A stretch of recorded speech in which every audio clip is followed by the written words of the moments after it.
Hi, I'm Dave Kale. Welcome to this Christian Business Insights podcast show where my goal is to provide you with practical, actionable ideas to help you create businesses and careers of excellence and at the same time multiply your influence for the kingdom. I have been a Christian in business for over 30 years, and I have personally and contractually consulted with over 500 different sales organizations. So in these podcasts, I combine the lessons that I have learned with an out-of-the-box experience and perspective on Christianity that you will find challenging. And we put that together to provide you with practical insights and ideas that you can use to live better and lead better. Welcome to the journey.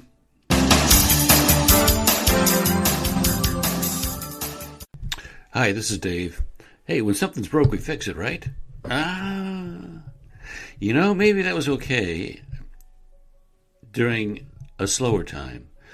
But in the times that we live in, when things are changing at a pace that is unprecedented, maybe fixing things is not the best idea. Stick with me here when we dig into this. Some time ago, one of my clients challenged me to record the 20 most important lessons I have learned in my 30 years of consulting experience. And after a great deal of reflection, I eventually came up with 25. And this is one, quote, one of the 25 most important lessons I learned: fixing things is not always the best idea. In our rapidly changing world, instead of restoring the status quo, we need to build for the future. Let me repeat it. It's one of the 25 most important lessons I've learned. Fixing things is not always the best idea. In our rapidly changing world, instead of restoring the status quo, which is what happens when we fix things, we need to build for the future. So, okay, here's a couple of examples. Let's say you've determined that a piece of software is becoming unreliable in your business or your practice. Now, you could get the vendor to upgrade it, or you could look at the applications for which you use the software and search for something that will serve you for the next few years. See, instead of fixing what you have and returning everything to the status quo, you could instead focus on building something that is focused on the future. Here's another example. Let's say one of your salespeople has left for greener pastures. You could, in a knee-jerk reaction, begin to search for someone to replace him. Or you could take a deep dive into the dynamics of your customers, the territory, your products, and so on, and determine that maybe a replacement outside salesperson is not necessarily the best move, and instead you invest in some additional software, you expand the role of one of your inside salespeople, and you build something that is forward-looking rather than just a knee-jerk reaction to replace someone who left. You see, in both cases, while you were tempted to just fix the situation and returned everything to the status quo, instead, you took advantage of the need for change by looking to the future and putting in place a solution that is designed for the future, not the past. In both cases, the decisions to buy the old software, to hire the departed salesperson, were made in an earlier time. The things that you're fixing, the software, the salesperson, those were brought into the business in an earlier time for a set of circumstances that have long disappeared. The world has changed dramatically since those were acquired or put in place.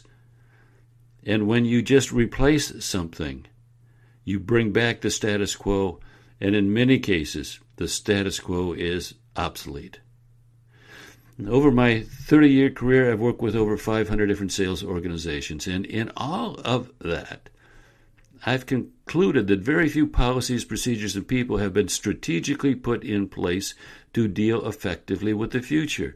Most of the decisions people make, most of the things that are in place, the policies, the procedures, the software, the people, most of those things are vestiges of times past. They were put in place by a previous generation of people for a long-gone situation, and we have just inherited them. When we're faced with a need to take urgent action because something is broken, our knee-jerk reaction is often to replace the offending decision with another of the same type. And in so doing, we hinder the company's advancement and miss an opportunity to move forward. Because that fix-it mentality is so ingrained in most of our psyches, we need to face the next major maintenance with a mindful discipline. It requires a change in mindset.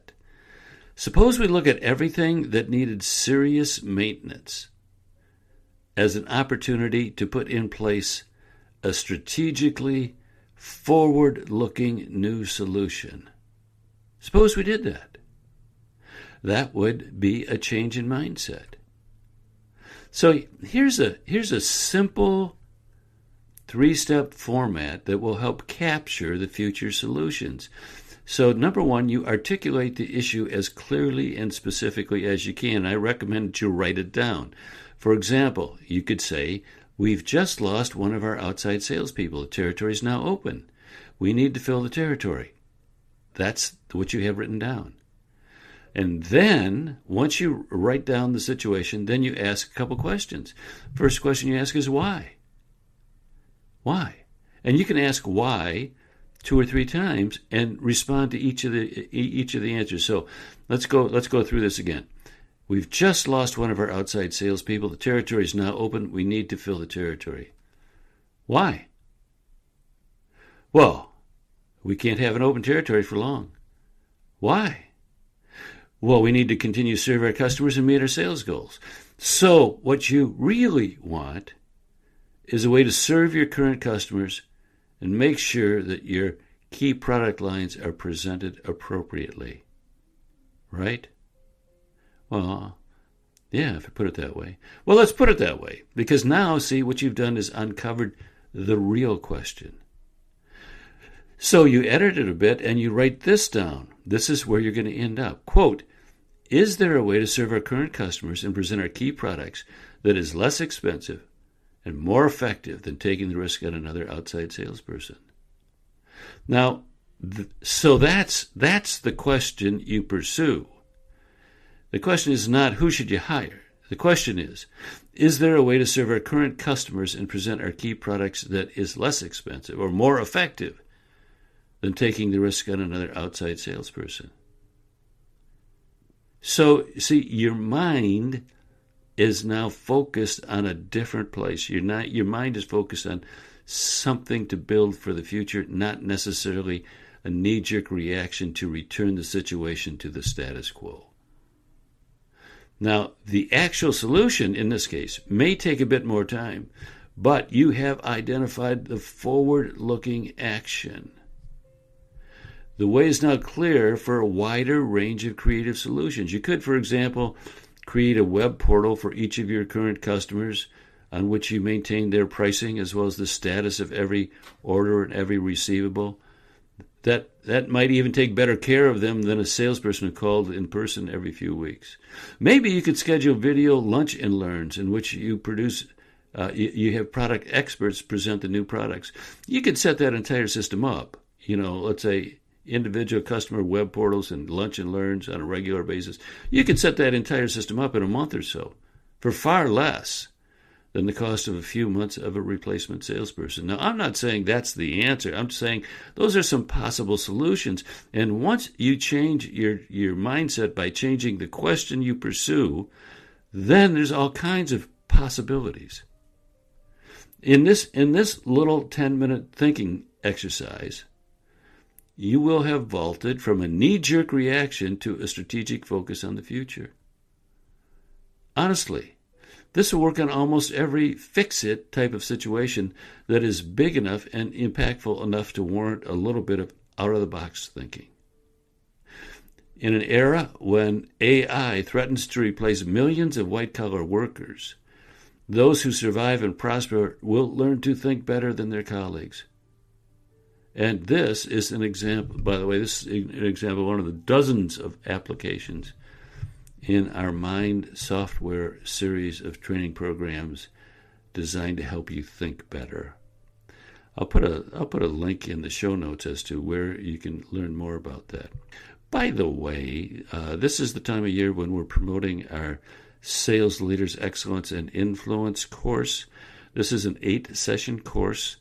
We take a cohort through it, beginning just after the first of the year.